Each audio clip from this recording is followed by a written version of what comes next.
Everybody, welcome to the Art of the Deals. I am Brother Kenneth, and I am back with you again on another topic. And these topics are basically for demonology and exorcism, for the most part. Something I want to mention for the first is that a lot of theologians, priests, and so forth should only speak about what is necessary for salvation.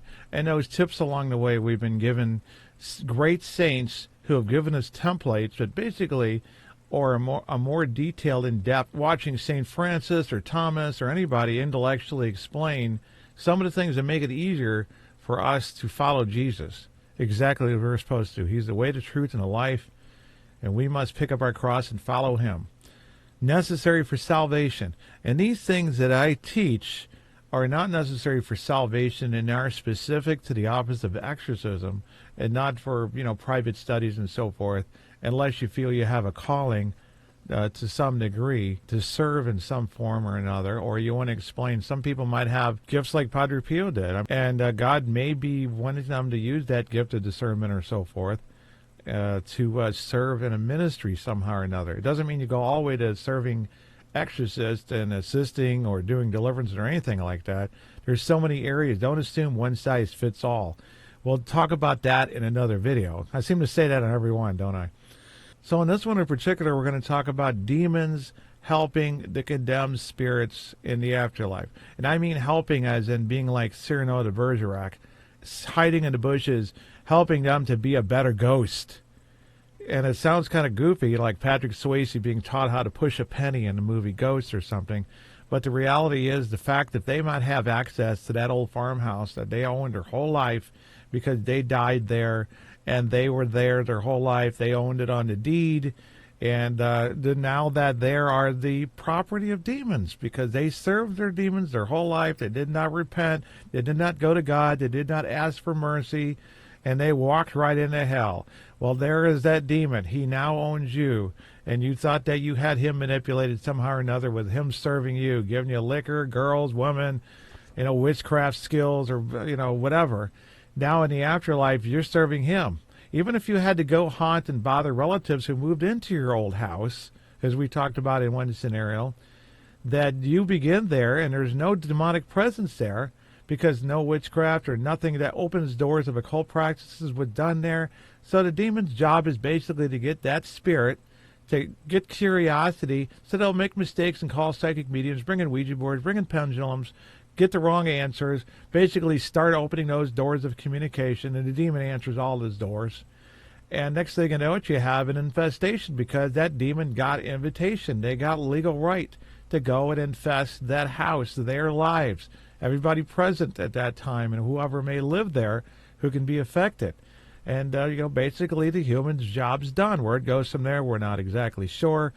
We know also that human spirits will be inside a person, but not in the same way that a demon is.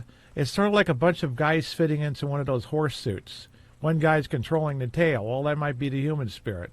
You might hear the voice come out, but the lips don't correlate with it because the human spirit does not have the knowledge or wisdom, just like they don't in life, to be able to manipulate a person and plug themselves up into a puppet like they could just jump into their own domain, which is their body, which has died in its past and rotting in a grave somewhere. But the demon, with this wisdom, and it takes a higher demon to be able to plug itself into a fully possessed, because the lesser demons cannot do that. They can, manipulate to some degree, but they can't necessarily take it over to where the person's unconscious. Sometimes it's not necessarily a full possession, we'll just say, where the person's unconscious, has no memory of it, and the demon's doing all these things and is violent, so it's able to use everything to the maximum to some degree. And if you hear a human spirit in there in a session as an exorcist, you can basically find out, because one of the things they do is they get the numbers, how many are you, and try to get the names at some point. Those aren't always easy to get because the demon knows that to have his name means that you have some more power by being able to force him out in his name. In the name of, basically, in the name of Jesus Christ, you use the power of the church. The exorcist can actually say, I bind you, and then says the demon's name, as opposed to saying you demons or you spirits of. I mean, that's it's to a lesser degree. It's going to be less effective. Just like in the movie The Rite, when they finally got that demon's name, he forced it out of him, and he yelled like it was very painful. Anthony Hopkins is possessed in that scene, and he got it out, and then he used that name to drive out the demon. That is true. I mean, that scene was made up, of course, as Father, not Amorth, we'll get to Amorth in a minute. Father Thomas, Gary Thomas, a friend of ours, he will basically tell you that story to that movie also. Although those things can happen in there, they were borrowed from other cases or made up in complete fiction, like the donkey biting that little kid, and such things like that. But we use those references because they make a good point, and people had seen the movie. It's a visual reference too, and it leaves more of an impact, and it's more of a thing to relate as we teach. Okay, so the interesting thing about this, we continue. The topic basically is demons manipulating condemned human souls, especially in this fashion that they are manipulating them to be used against humans. And the book is an ebook that I'm going to mention in here for support. His name is Father Amorth, as you know, the late exorcist. He had many, thousands of exorcisms. He's very experienced, even if he's not a PhD, St. Thomas Aquinas, theologian, that kind of stuff. You can only get so much from reading Lives of Saints. We've had Lives of Saints books around our house since I was a kid. I read many experienced things, and you just don't find stuff directly in there. That'll basically turn you into a spiritual warfare, we'll just say authority on the topics. And so I know that from long ago. People like Father Amorth were ones to study under because he had a lot of boots on the ground experience, and this is important. Like that interesting thing about when he tried to cast the demon out, it kept coming back. So basically, when he was doing another exorcism after about a third to fourth try, he says, "Why can I not get rid of you and keep you gone?" or something like that. He forced it in the name of Jesus Christ and using the church to force the demon to reveal the truth, like when we get the name, as we talked about a minute ago. It says it's in the pillow. So they cut the pillow open, and they found a voodoo charm in there. And that was what's keeping this woman possessed. She was sleeping on that pillow all night. And that's why it kept coming back. So it's a curse. Some of these curses are going to have to be dealt with in that fashion, like look under the bed and so forth for symbols. And but anyway, that's something that you wouldn't read from Aquinas or any of these. We had read something about Jordan Amen, who basically is kind of reiterating Aquinas on even more easily to understand terms. Father Chad Ripminger is doing a good job of being kind of an Aquinas follower who's basically relaying the information on easier to understand terms, just as I described with Amen. So he's kind of a modern-day Jordan Amen. But with that, Jordan Amen has this list of like 10 extraordinary things the diabolical does. And I noticed in the list it cites as though anything of a demonic manipulation on an object is always sleight of hand or it's done as an illusion. But that's not true. They can teleport. We know that for a fact, and from other people as well.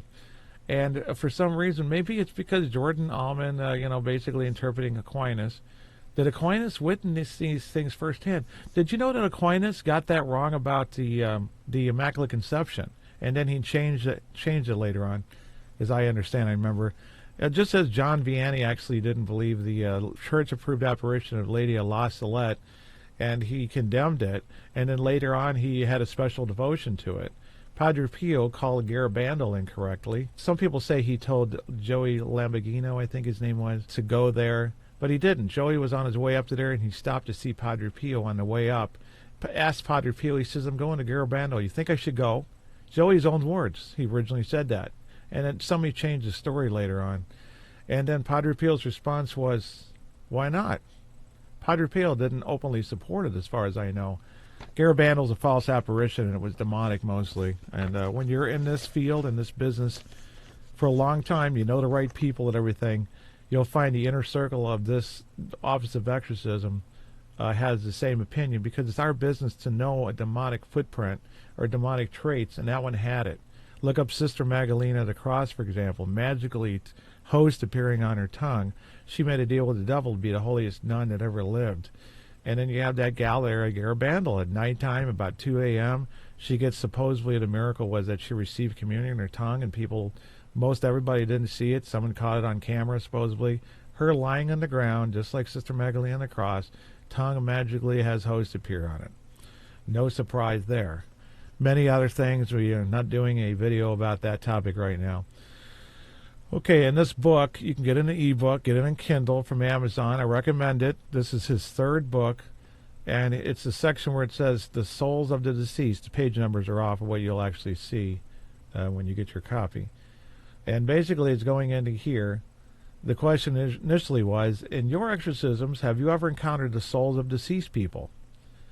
And most of the time, people, if you got some of these people who are armchair demonologists or whatever, they'll probably think the answer is no. The mainstream ones are more open-minded on this stuff, too much so, because they get a little neo-pagan and all that stuff, and waving sage and all that. But the people that think they know Catholicism, for example, will probably say no, because they got this idea that they go in purgatory and they're locked in there, or they go to hell. And this is a different day and age. Some of the apparitions described that hell was going to be unleashed upon this world. In other words, it's empty. They're just not going to hell anymore. They're coming right back out to torment us. That's how bad it is, that kind of thing. That's another story in itself right there, apparitions, and approved ones. Not only would I say yes, is what Father said, Father Amorth, but I will tell you that I also asked the same question at a conference in a circular, having the exorcists with many years of experience write me their responses. Few replied no. This is, as I said, we're talking about, Italy and all these neighboring European towns, and they might have a lot of more, we'll just say, witchery, spell casting, and so forth, the harder ones to break.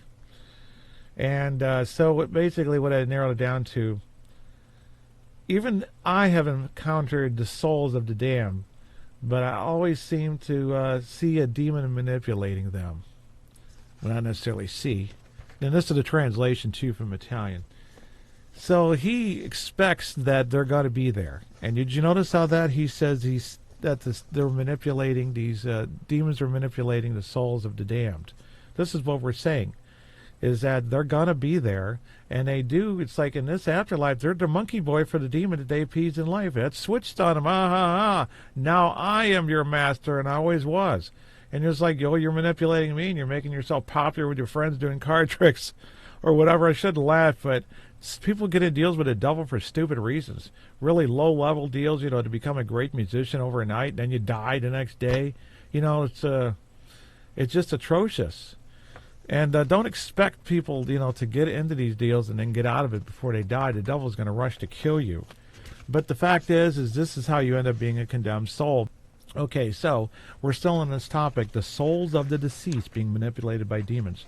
They are being the puppets of demonic spirits. You must do what your demonic master says. Or in the life you think they're doing what you want to, well, all the while they're sucking you into their little schemes so that you will serve them for life. You're going to find out the hard way when it gets there. The devil uses the souls of the damned as he comes on there. This is the second part of it. And it's like, and we know many exorcist cases and accounts throughout history and anthropology and other religions that not all souls go directly to heaven, purgatory, or hell after death.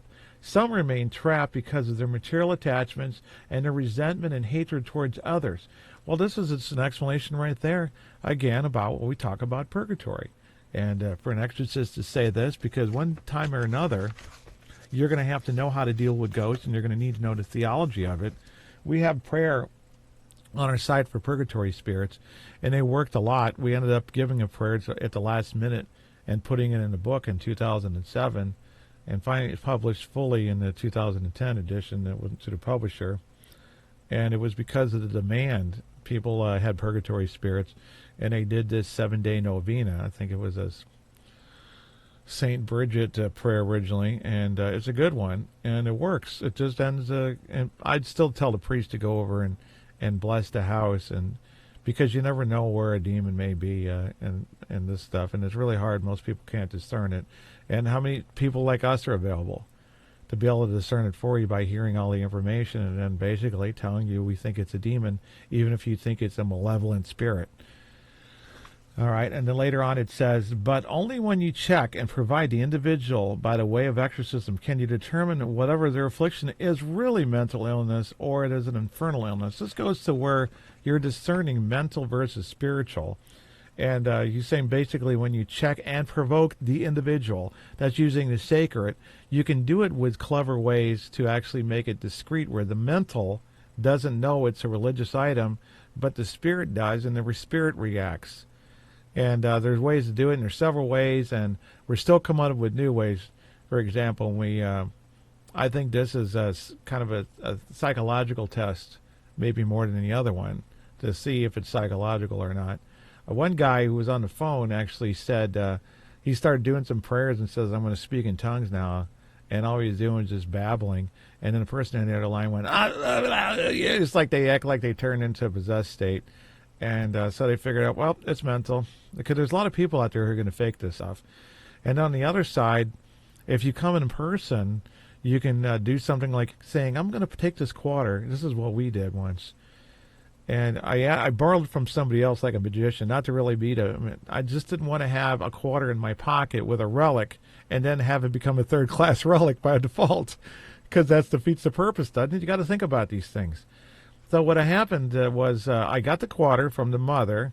She gave it to me, and I took it directly to his neck. So I'm gonna do this reflex test. And those have no idea. We're doing a psychological test. So I touched it to the back of his neck, and I said, what's that feel like? Oh, no, I actually switched it with the relic. Sorry. It was a relic and a little thing about the size of a coin, and I touched in the back of his neck, and I said, can you feel that? He said, yeah. I said, what's it feel like? And he says, a little cold. Well, it was a little cold. It was in the pocket. It wasn't in a warm hand until I put it on pretty quick, and I held it by the edges. And so he just didn't have any reaction. Well, we had a video of this. And there was no reaction of his face at all. That was one red flag. It doesn't mean that was the end all, because sometimes these spirits can suck it up because they know you're doing it. We just tested only the mental on this part. But when we do this thing, you can't hide stuff from the spirits. They're going to know. They know you're carrying it, even if you're carrying it in a bag the whole time. They've seen it happen. They can see the aura around it and those things. Things of the sacred cannot be hidden from them. But anyway, we're getting back on the topic here. A Soul in the Dark is another section that he had shortly after that. He says, I do believe that the damned can get involved as well. And we know that even demons have a hierarchy. Why couldn't a demon chief command the damned to torment a soul? He's exactly right. This is why I am very blessed to have run into these facts and information long before. As I said, we've been talking about this for years, not to sound like Alex Jones or anything, but when this comes out, some people was like, okay, yeah, I don't believe that at all. What am I going to do? Well, now I got the Exorcist Gable and Mort saying it, and it says most of the exorcists, we talked to these people long before this, and now we're hearing other people concur. It's just stuff that we saw, and we actually figured it out to some degree. And then other things, researched and studied on our own, mentorships and everything. And we were blessed enough to come up with these things. And it's for the good fight. It's not for salvation of people, for the most part, outside of the office of exorcism. It's the extraordinary things like this. But this is, like I said, it's an important thing to know because it also explains some of these tough cracking haunted house cases. Why was there an old man there that seems exactly like he even tells you, oh, a demon did it? Well, not always. We have to consider sometimes the other cases. The good thing is that when you go to a house and you have a full exorcism done on it, that you have nothing to lose. You don't hurt the spirit. If there's a purgatory spirit, if it's a condemned spirit, it's not like the condemned spirits can be sent to purgatory or anything. It doesn't matter. So that's the only reason we don't really go too hard on some cases, even for Catholics. Catholics should know better to some degree because of the nature of purgatory, and that theology is fact and it is applicable in the office of exorcism or deliverance on lower levels. But I think the general thing I want to tell everybody is just don't expect that, this old theology that you learned or something that church hasn't told you. It's not something that we talk about in the open because it's not necessary for salvation. Demons can't read minds, for example, that they can't directly extract your thoughts. Even though you think they can, the possessed and oppressed people feel like they can. to some degree, you won't know the difference between your own thoughts and theirs. But these things weren't even known, and it's not healthy interest if it's not going to be applicable to helping people, and you're not called, stay out of it. You can learn this thing why you discern that you have a calling or not, but don't think just because you get in that you're automatically going to be qualified to do everything from lower level counseling all the way up to assisting in exorcisms or doing deliverance yourself. There's so many levels where you can help with and assist that if you're called to one thing, you're not called to all. Don't get into this idea, because the mainstream has opened it all up. I'm a demonologist, you're a demonologist. Wouldn't you like to be a demonologist too? There's not people out there who are really qualified to be demonologists, demonology geeks to some degree or something, or being a big fan of the of demonology in general, as it comes from mostly the Catholic Church, the information, the valid information, because we'll just say the Protestants think that all ghosts are demons. They'll think every one of them is. None of them is a purgatory ghost. None of them is a condemned spirit. Like I said, which doesn't matter because they're batting for the same team, condemned spirits and demons. But some of these things are necessary, especially when they get to the final end game of the exorcism on a house or a person for that matter. But I think we'll wrap that up pretty much. This is just basically Gabriel Amorth. Read some of his stuff. I'm really glad that he went beyond talking about possessions in great detail, which he did in his first 2 books. Highly recommended all of his books. But he went into this 3rd book on his Memoirs of an Exorcist. A lot of great information and details about how demons will work with human spirits. And that is what we're relaying here tonight. So keep your eyes on for more video.